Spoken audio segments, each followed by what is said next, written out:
Buenas tardes a todos, me llamo Cleverson Posebón, vengo de Canindeyú. Esto es el cronograma de lo que pretendo presentar hoy y bueno, así también sabrán cuándo está por terminar, no les causa mucha sorpresa. Para la presentación son esos puntos para hablar, pero antes que la dirección me rete, yo les digo, eso no tiene ninguna importancia. Si no vengo a hacer 800 kilómetros, no dejo alguna contribución, ¿no? Estoy aquí para dejar una semilla sembrada y ustedes como buenos agricultores lo sabrán cultivar si les parece viable. En este mundo nosotros somos apenas pasajeros, lo que realmente tiene importancia, tiene valores, que dejamos por donde pasamos, ¿no? Ese es un poco del objetivo de estar aquí. Para la propuesta, hoy es presentarle un poco menos de datos y un poco más de idea, hasta porque a la secuencia tendrán un montón de números para guardar y no le quiero complicar tanto la vida, ¿no? Para hablar sobre los cultivos de servicio, básicamente tenemos dos caminos. O usted cree en los aportes que tiene el sistema o no cree. Si cree, va a encontrar cualquier cantidad de datos científicos comprobando los beneficios y todas sus ventajas de utilizarlo. Si no cree, no le importa en nada los datos. Bueno, al creer van a encontrar, aquí tengo apenas una recomendación, son más de 30 horas de grabación con datos científicos sobre todo eso, lo que les voy a dar una pincelada. Para hablar sobre la esencia de la agricultura en el Chaco, no me refiero a los chaqueños, porque desde siempre lo saben, pero nos cuesta a nosotros que venimos de la oriental entender cuál es la esencia de la agricultura en el Chaco. Y es muy simple, es gestionar el agua. El gran desafío que hay aquí es la gestión del agua, es el recurso más importante y lo que siempre limita.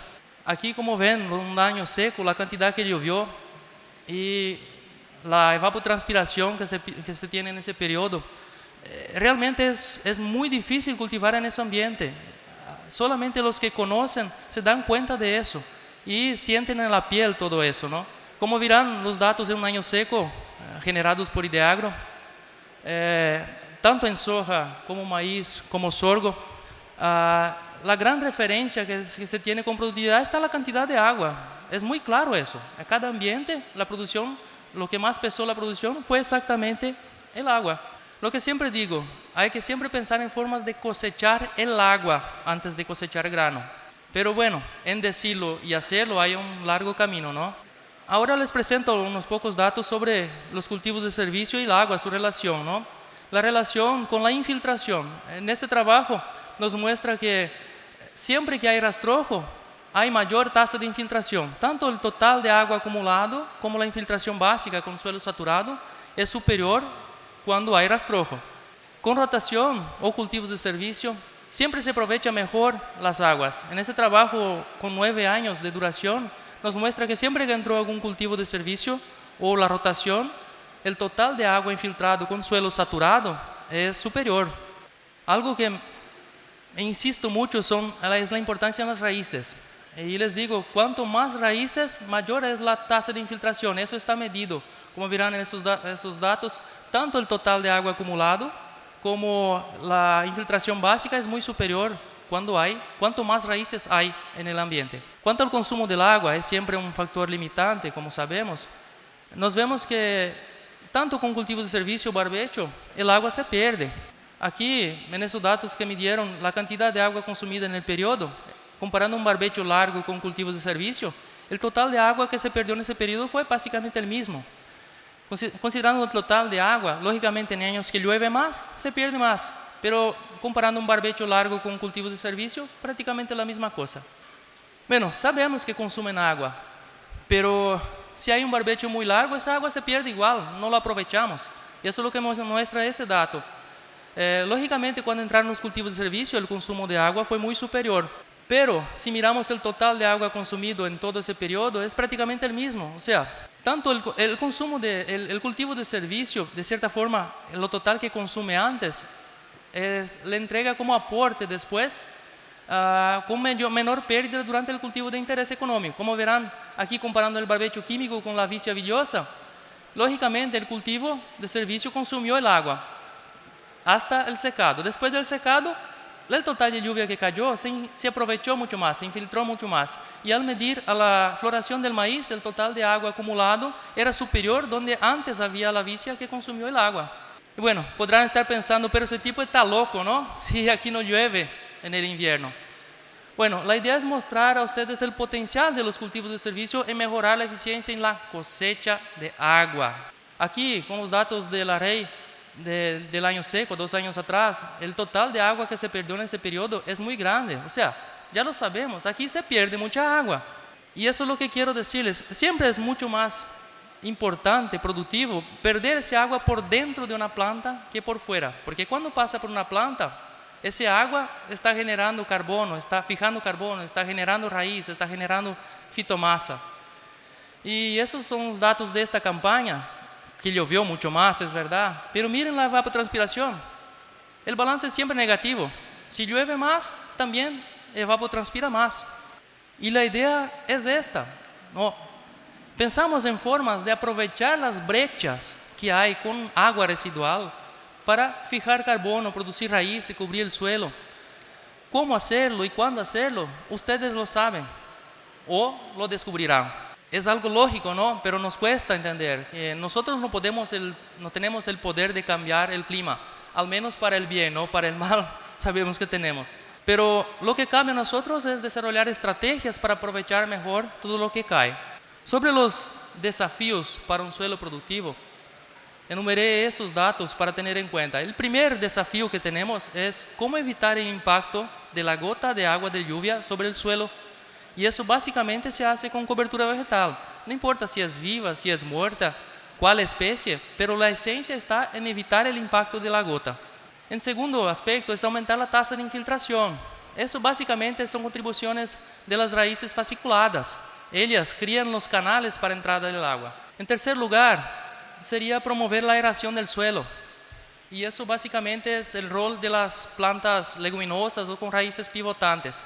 Noten que entran después de las gramíneas en esa orden de importancia. En el D está la adición de nitrógeno de la manera biológica, especialmente porque año a año se está exportando el nitrógeno del suelo con los granos, pero una forma muy inteligente de trabajar es pensar una forma de devolver al sistema eso, y las plantas tienen ese poder incluso. Y por último, yo creo que ya no es novedad, a los chaqueños ya lo saben muy bien, la importancia de la rotación de cultivos, sea de rentas o de servicios, ¿no? Mira, no estoy diciendo que es fácil, por eso lo llamo un desafío. O sea, lo sabemos, lo cuán difícil es, pero bueno, está en nuestras manos hacer algo al respecto, ¿no? Para mí existe un camino sostenible para eso. ¿Y quién son los obreros? Son las plantas, específicamente las raíces. Esto es apenas para ilustrar el potencial que las plantas tienen de formar raíces. Es un suelo ácido abajo de 1 metro de profundidad, apenas para ilustrar el potencial de las plantas en explotar el suelo, ¿no? Mis amigos me dicen que yo tengo raíces en la cabeza. Tiene razón, ¿no? Tengo raíces en la cabeza. Les presento algunas plantas con que veo potencial de adaptación. La lista es bastante grande y yo sé que se puede agrandar bastante más a medida que las conocemos. Empezando por el Gatton Panic. No soy yo quien le va a enseñar sobre el Gatton Panic. Lo conoce muy bien. Así como la Rusiciensis, no es novedad. El Sudán negro ya lo practican, usan a mucho tiempo. El mileto es bastante conocido. El sorgo forrajero me parece una opción interesante para esos ambientes. Las brisantas, hay una diversidad muy grande y algunas seguramente se adaptarán bien. Pasto búfalo, una otra planta con una altísima tolerancia a sequía, se podría probar. Esa planta para mí es un encanto verla. Siempre soñé en verla aquí en el Chaco y hoy tuve la gran oportunidad, gracias señor Gerard, de verla aquí. Me dejó muy contento porque realmente esa planta tiene mucho que aportar aquí y bueno, espero los próximos pasos a ver cómo va a andar. La Crotalaria juncia, yo sé que algunos ya lo siembran, una planta muy interesante. La Ocroleuca se puede pensar, es una planta, una buena opción. La Canavalia es algo que se puede probar, una planta fijadora de nitrógeno que tolera suelos ácidos o suelos áridos, mejor dicho. El girasol, aquí tengo que hacer una observación. El girasol, mi sugerencia no es producir granos. Nosotros sabemos cuáles son los problemas aquí, ¿no? Con los granos de girasol. Pero es algo para pensar como abono verde, como una planta más en los cócteles, en las mezclas. Muy interesante. Y para eso puede ser grano. F2 no necesita ser híbrido. El níger es una planta bien interesante para ocupar puentes, espacios pequeños entre cultivos, 30, 40 días, así como el trigo sarraceno. El poroto caupí o el mung, opciones que pueden servir como renta también. Igual, eso tal vez sea novedad para la mayoría, no es una realidad hoy, pero es algo para que estén atentos. Hay una demanda global muy importante y pienso que hay futuro para esa especie tal vez aquí en el Chaco. Sobre las de invierno, no hay ninguna novedad, le conocen el centeno, la avena negra, la avena blanca. Aquí hago una observación. Pienso que las de ciclo largo pueden tener una adaptación muy buena porque desarrollan un volumen de raíz muy importante. La cebada forrajera es algo para probar, para conocer. El triticale me parece una especie muy interesante porque además de ser una excelente especie de cobertura, muy adaptada a esos ambientes, tiene un potencial para uso como grano también, para alimentación animal especialmente. Después, nabo forrajero, ya lo conocen. Crambe pudiera funcionar en puentes. Lupino blanco, también lo vi bastante bien aquí, era una curiosidad y tuve la bendición de conocerlo. La vicia villosa, el potencial que tiene esa planta, si lo encontramos el genotipo correcto y la forma de hacerlo, es una planta con una contribución formidable. Garbanzo y carinata pueden ser también opciones de renta. La carinata es un pariente de la canola, de la colza. Su gran utilidad está en la producción de biocombustible para aviación y hay una demanda global en aumento de gran importancia. Es algo para estar atento y probarla futuramente aquí en el Chaco, puede ser que funcione. Posibles combinaciones entre las plantas. Mira, la diversidad es bastante grande y pueden tener varias opciones de combinaciones. Es cuestión de ir conociendo cada una y viendo la aptitud de cada una que tienen. Como ver, las posibilidades son inúmeras. Hay que ir probando. Está en la mano de cada uno, de ir conociendo a cada una y viendo cuál es el potencial de adaptación y de trabajar con más de una especie de una misma siembra. El objetivo de eso tal vez sea ganar tiempo y ganar calidad. Es algo posible. Algunos ejemplos, apenas para ilustrar. Cada periodo del año existen algunas combinaciones con mayor potencial de adaptación. Y todo es cuestión de ir ajustando, ir midiendo, ir evaluando. Y no existe una receta, no existe algo que si eso no es así, no funciona. Todo es cuestión de adaptación. Algunos mensajes importantes que quiero pasarle. Sobre la soja en el Chaco. Mira, me disculpen, yo no puedo mirar al Chaco y visualizar otras 3 millones de hectáreas de soja como la media a veces muestra, ¿no? Para mí, la soja no va a viabilizar la agricultura en el Chaco. Sin embargo, la agricultura en el Chaco va a viabilizar la soja.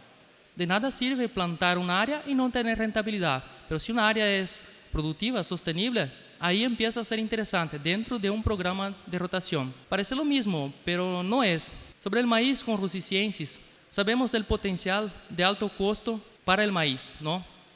Pero también estamos apenas descubriendo el alto potencial que tiene al sistema de producción. Les confieso, es algo que yo he cambiado mi opinión respecto. Esto tal vez sea uno de los factores que más me ha pesado a ese cambio de idea, ¿no? Nosotros sabemos lo cuán difícil es producir rastrojo. Mucho más difícil es hacer con que ese rastrojo se quede en la parcela. En ese aspecto, las rusiciensis o otras gramíneas, puede ser el gatón panic, puede ser la coracana, tal vez nos ayuden en ese desafío. Veo que eso es una quiebra de paradigma, como ha sido o es todavía en la oriental, aquí para el Chaco también puede serlo así. Yo sé que en breve tendrán respuestas a eso, por eso está Ideagro, está evaluando y bueno, tendrá las respuestas medidas y comprobadas de todo a ese respecto, ¿no? Esperamos los siguientes pasos. El oxígeno, ¿no? ¿Quién piensa en el oxígeno? Para nosotros nos parece obvio, ¿no? Pero para las plantas, pues bien, las raíces también respiran, necesitan oxígeno. Me atrevo a decirle que el oxígeno es tan importante cuanto el agua. Para probarlos es solo ver un cultivo que esté en una área inundada. Un cultivo de grano que lo usamos tradicionalmente, lógicamente aquí estoy escogiendo el arroz por irrigación, ¿no? Por inundación. Los caminos de las raíces. Esas especies son muy importantes como fuentes de renta, pero no son eficientes en abrir caminos. No son las topadoras que nosotros pensamos muchas veces. Ellas básicamente siguen los caminos abiertos por los pioneros, por las topadoras. Son básicamente las plantas de servicio, que son más rústicas y más adaptadas. Y esto me parece, es obvio. Donde no entra agua, no hay raíz, no hay rastrojo. Donde no hay raíz, no entra agua, no desarrolla cultivo de renta. Es perjuicio. Es desafío que ustedes tienen con los peladares. Y bueno, yo no tengo una respuesta para eso, una solución. Pero a cada uno pensando, muchas cabezas pensando, las soluciones se aparecen sin dudas. Así como para retirar los granos del campo hay que abrir los caminos en el suelo, quien los abre son básicamente las raíces de los cultivos de servicio. Para la transformación de pasto a agricultura, tal vez aquí donde estamos eso no es importante, pero en las zonas marginales está pasando eso, ¿no? Para que sea sostenible, es importante dejar de dar un paso adelante muchas veces, en vez de tener que retroceder 2 pasos después. Siempre tratar de reestructurar el suelo antes de entrar con un cultivo de renta es algo muy importante a tomar en cuenta. Para mí, otra vez, una visión, la primera zafra debe ser siempre para el suelo, nunca para el bolsillo, porque de lo contrario, muchas veces el suelo nos toma la primera y nos toma la segunda zafra. Eso lo digo por experiencia propia. He aprendido en una zona donde llueve 2000 milímetros al año. Hay que dar el tiempo al suelo para que se recupere a los traumas que nosotros cambiamos. Y el tiempo no guarda secreto. Quien tiene la razón no importa. Lo importante es que el tiempo lo mostrará. Pensando en el futuro, una idea apenas. Y si pensáramos en dejar una parte del área que no sea tan productiva, pensar en hacer una cobertura en un verano. Nadie va a quedar más pobre con un área de prueba. Pero ese suelo, donde lo damos el descanso y lo recuperamos, sí va a ser mucho más rico y nos va a devolver después.